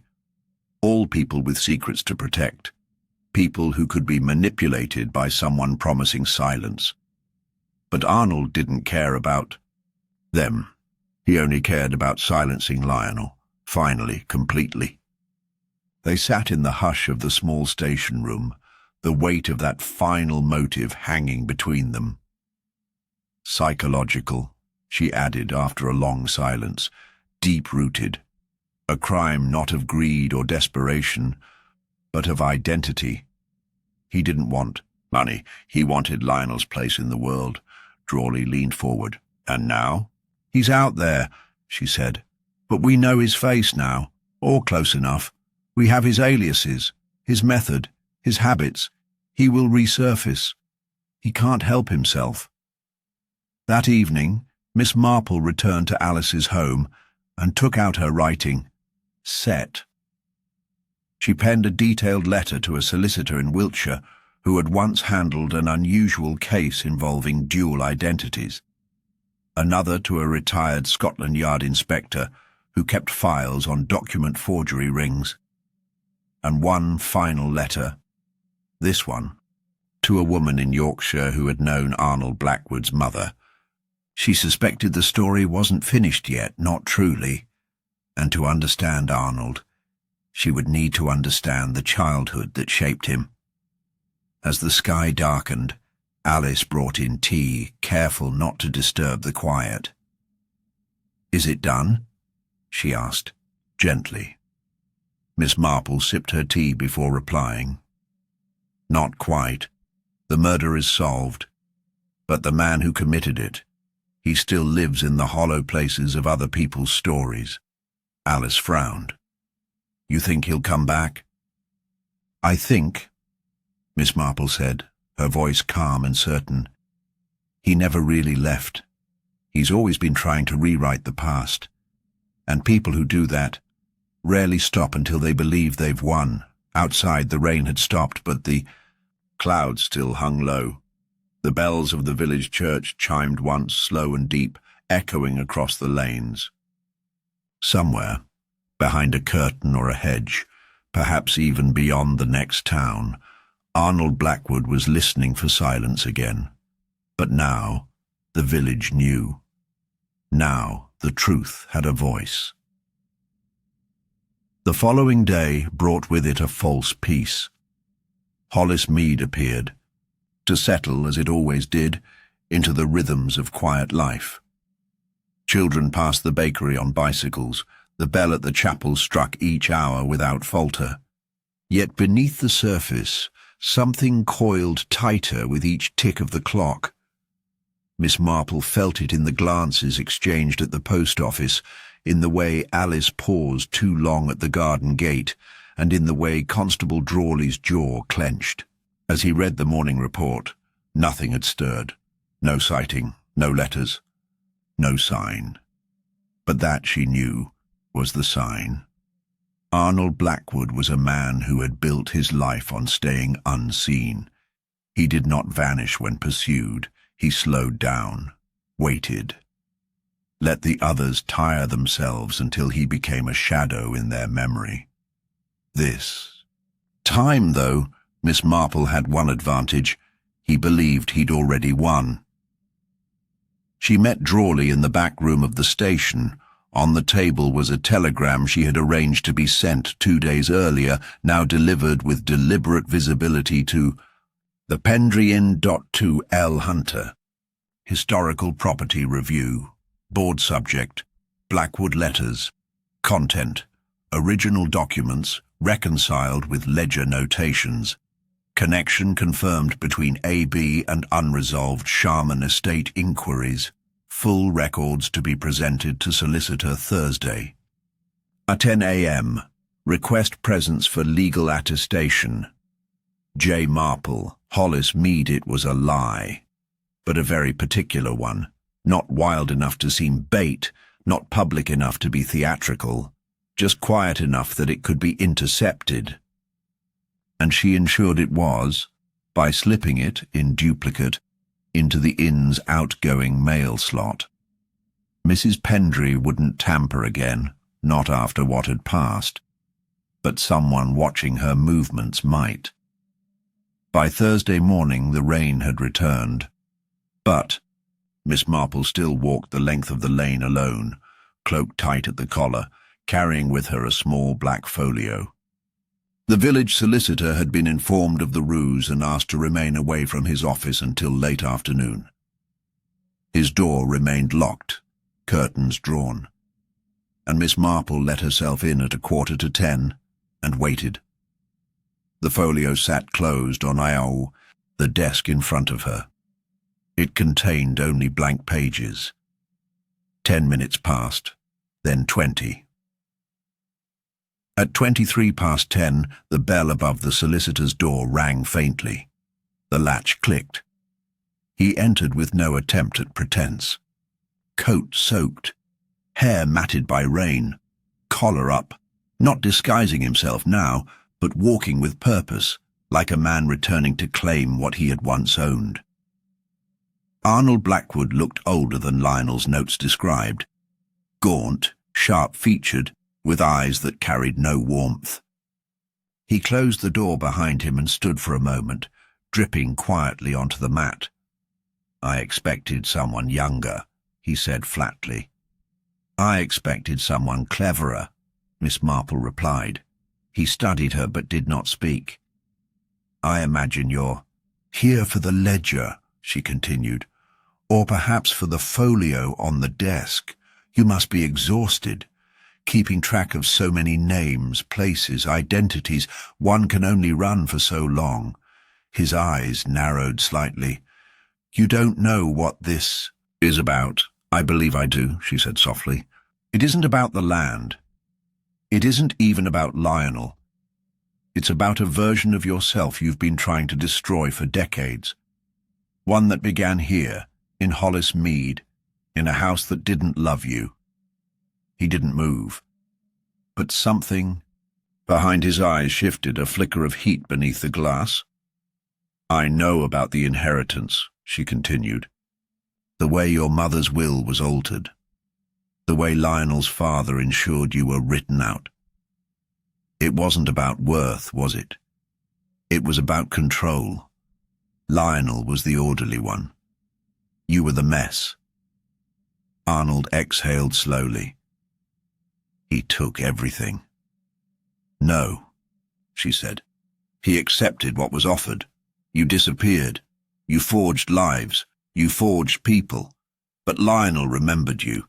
Even when he didn't speak of you, he remembered. That's why he wrote your name before he died." "I had no choice," Arnold said suddenly. "You think I enjoyed this? You think I wanted to be a ghost? You have no idea what it is to be erased. They raised him like a son and me like an embarrassment." He stepped forward once. Miss Marple remained seated. "You've been erasing people ever since," she said. "Not just Lionel, but everyone who got close enough to see the truth. Fowler, Pendry, Fielding. You used them like paper to cover your footprints." His hand moved slightly. Something beneath the coat. She noticed but did not startle. "You know there are others like me," he said. "You know I won't be the last. But you'll be the one remembered," she said, "because you left a witness. Lionel. You thought he would die in silence. But he spoke, in his notes, in his habits, in his insistence on pattern. And you—" Her voice softened. "You followed the same pattern you always do. You came back to watch it end." He stared at her.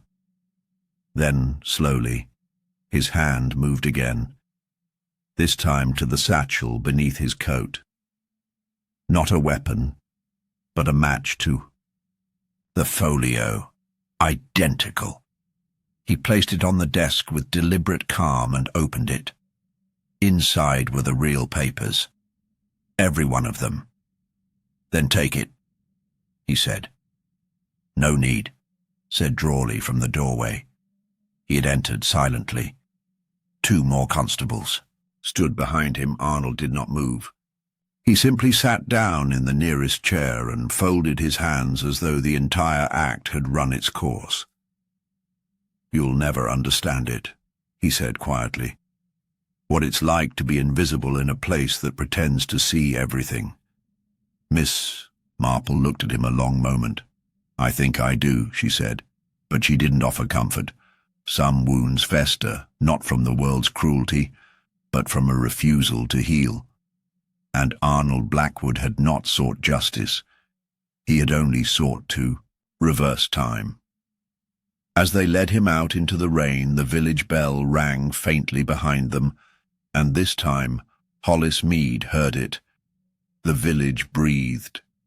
That was the only word for it.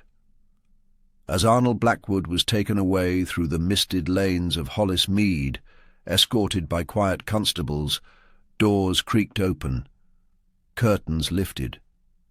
People who had spent days whispering now stepped outside to share loaves. Sweep steps, speak names again. Miss Marple watched it all unfold from Alice's garden, a shawl tight across her shoulders, the late afternoon sun finally breaking through cloud. To most it was over. To Alice, certainly. She prepared supper that evening with an ease Miss Marple hadn't seen in weeks. Even Constable Drawley, stopping by just before dusk, wore the face of a man trying to believe in closure. "The papers are filing it under historical fraud turned personal vendetta," he said, sipping tea. "It's cleaner that way. Motive, method, means, all wrapped." "Yes," Miss Marple replied mildly.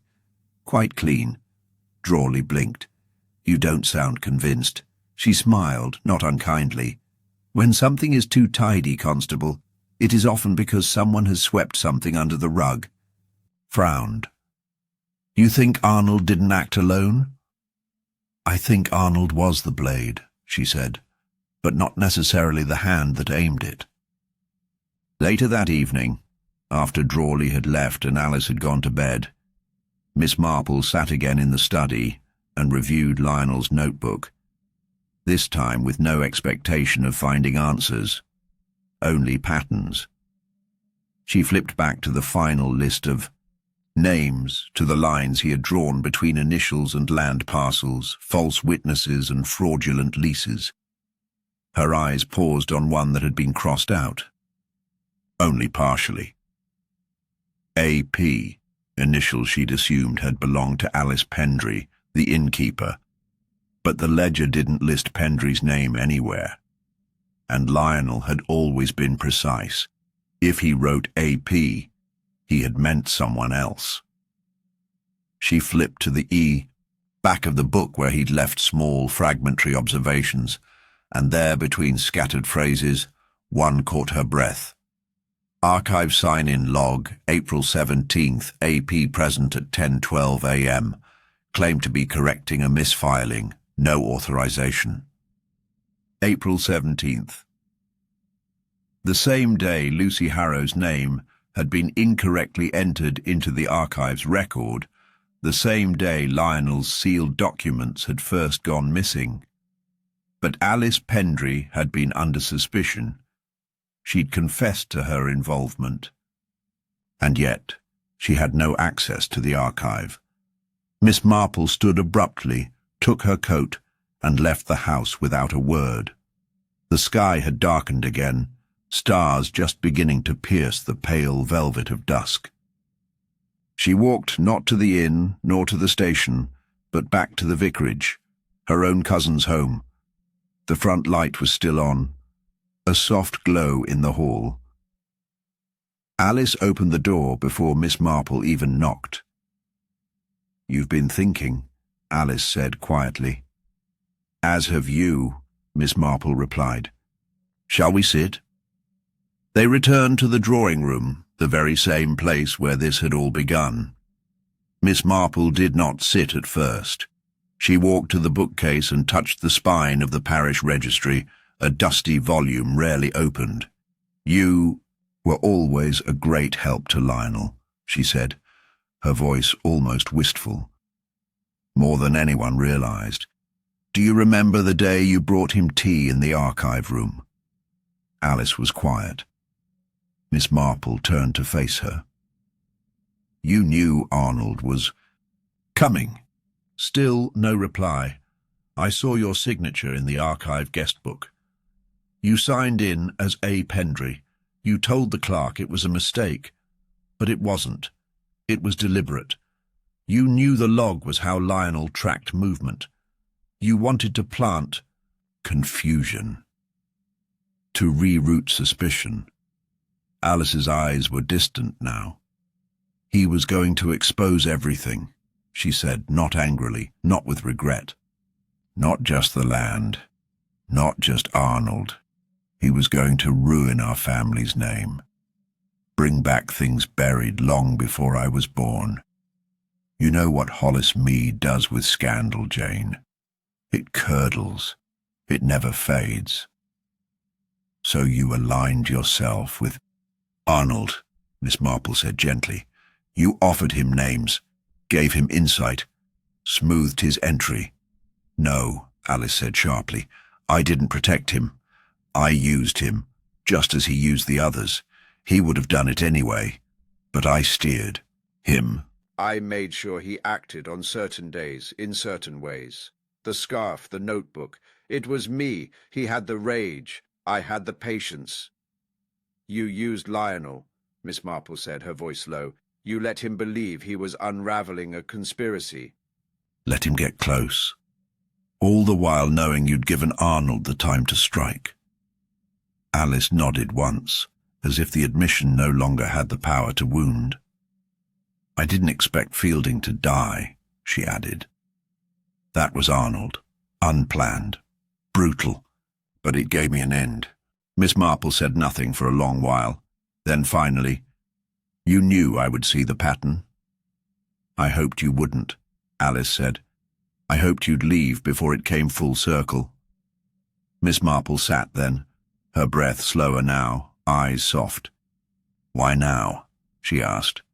"You could have stopped Arnold years ago." "Because Lionel was going to make it public," Alice said. "He wanted it all in court. Names, ledgers, and the village, this village, would never recover from the scandal. Arnold wanted revenge. I wanted preservation. We met in the middle." Miss Marple folded her hands in her lap. "And now?" "I've said what I needed to," Alice replied. "You may do what you must." But Miss Marple didn't rise. She looked toward the window, the quiet shadows of the village stretching long across the lawn. "I think," she said slowly, "that Arnold was not the only person who felt invisible." Alice's face didn't change, but her fingers curled slightly on the armrest. "You were the forgotten one," Miss Marple continued. "Not by Lionel, but by history. By Hollis Mead, always the helper, the background cousin, the polite hostess. You could have left, you could have had your own life, but instead you chose to orchestrate a crime that would preserve the illusion of peace, even if it cost your soul." Alice said nothing. She didn't cry, didn't flinch, only looked back at her cousin with something that might once have been sorrow. Outside, the wind rustled the hedges, and Miss Marple, for the first time in the long and tangled unravelling of this case, felt something akin to heartbreak. Because the final betrayal had not come from a stranger in disguise, it had come from home. The rain had returned by morning, not with the drama of a storm, but with a quiet steadiness that blurred the windows and wrapped Hollis Mead in a soft, dull hush. The village, so recently cracked open by scandal, had already begun to knit itself back together. Bread was still delivered. Children still chased one another past the chapel. The hedgerows, heavy with rain, bent over footpaths that now carried a silence no one dared question too loudly. In the small parlour of the vicarage, Miss Marple sat with a letter open in her lap. It was addressed in her cousin Alice's hand, but it was unsigned. There were no apologies, no excuses, just a single sentence scrawled across the top of a folded piece of stationery. Some truths are meant to stay buried, not for our sake, but for theirs. Alice had vanished sometime in the night. Her things remained untouched.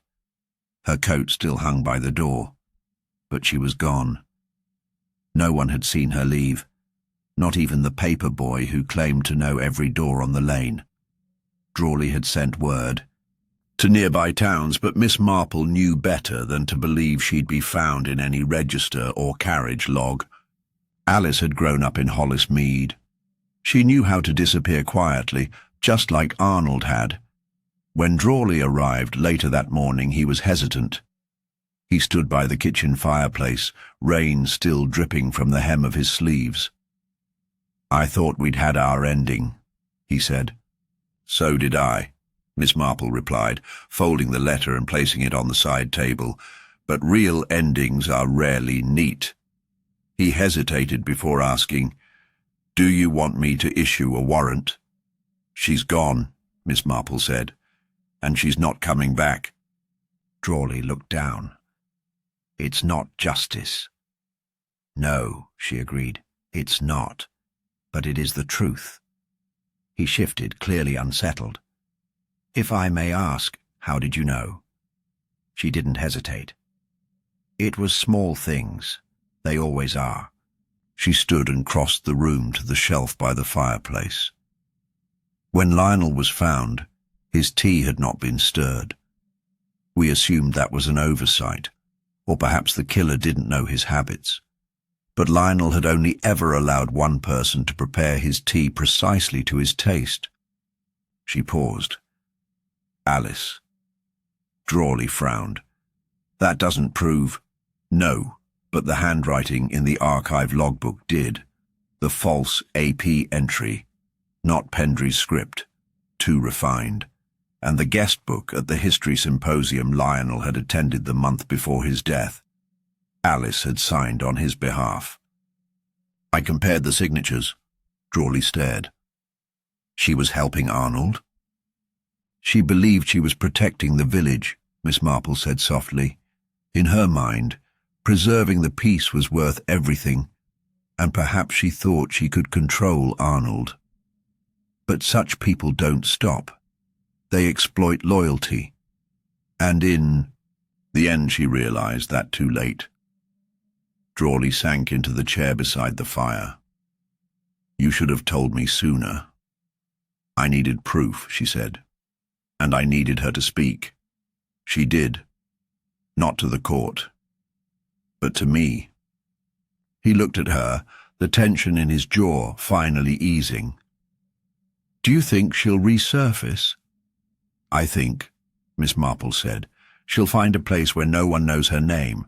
She was always good at being the quiet one in the room." They sat in silence for a long while, the clock ticking softly behind them. Outside, the rain continued to fall in fine, even lines. Eventually, Drawley rose. "I'll log the letter. But I won't chase ghosts, Miss Marple. Not unless they come back." She gave him a small nod. "Thank you, Constable." He paused at the door, then added, "There's a new inspector arriving next week. They're sending someone from London to follow up on the Blackwood case. They want a full report." "I'll be happy to assist," she said, "but let the facts speak for themselves. No embellishment." He managed a faint smile, tipped his hat, and left. Later that day, Miss Marple walked to the churchyard alone.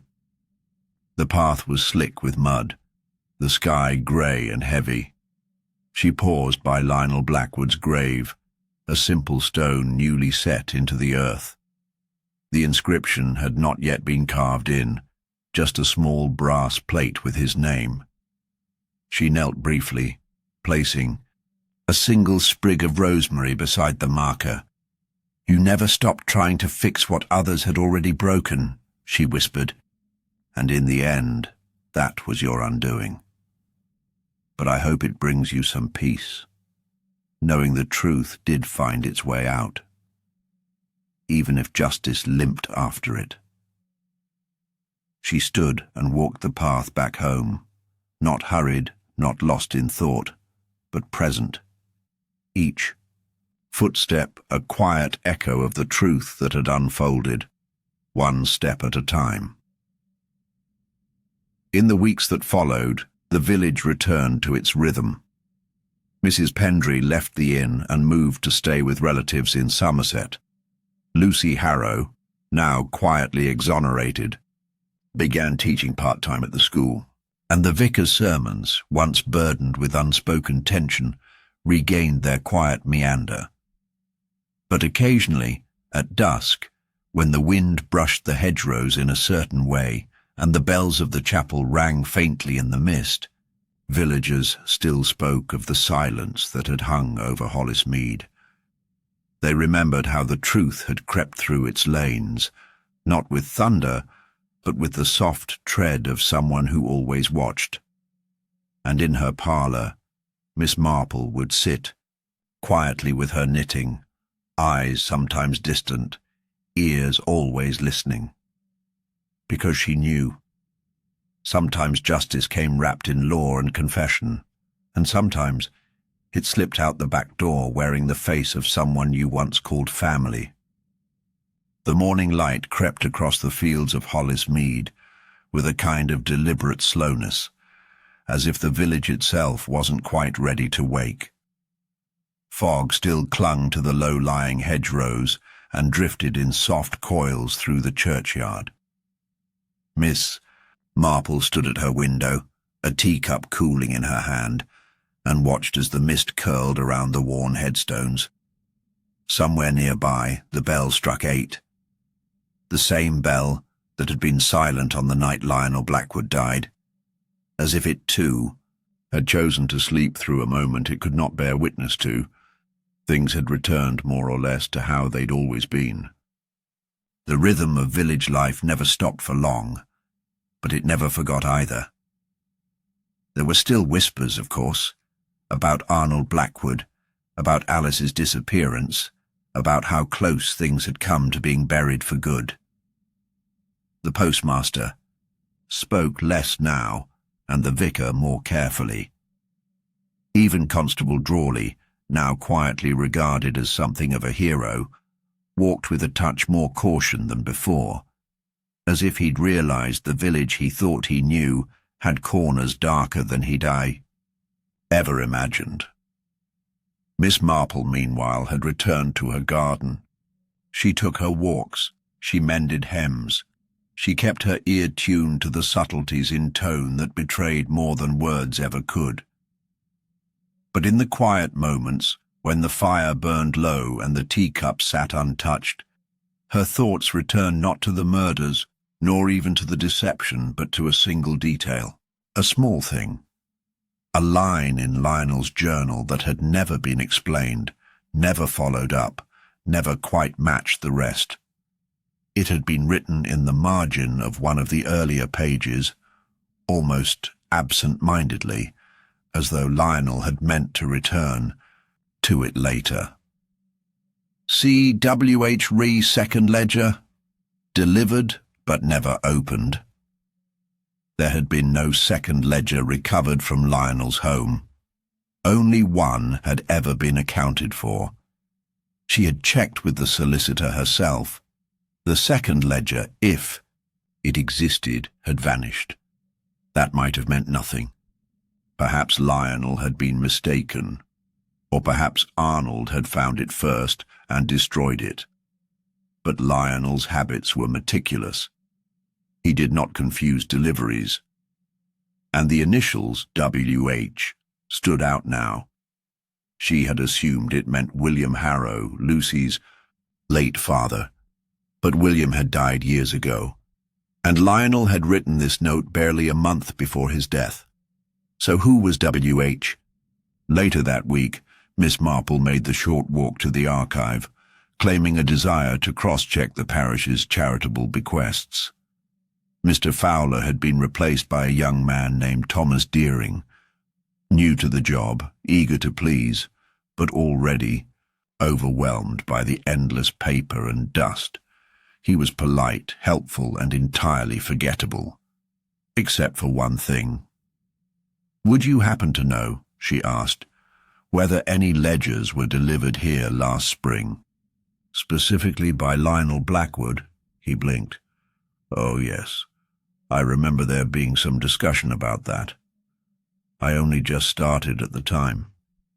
He brought a parcel, said it was for restricted review, but then came back a week later and took it away, she asked. "Well, that's what Mr. Hargraves said, the prior archivist. He handled it." "Hargraves?" "Walter Hargraves," he replied. "Bit stern. Retired in July. Moved to Devon, I think." W.H. She nodded slowly, a thread tightening behind her ribs. "Was anything signed? When Mr. Blackwood collected it?" The boy checked the delivery book, then shook his head. "Oddly, no, but Mr. Hargraves said he recognized him and let him take it." She thanked him and left, heart calm, thoughts less so. Walter Hargraves had retired quietly, without scandal or question, but she remembered the name now. He had been an acquaintance of Lionel's once, years ago.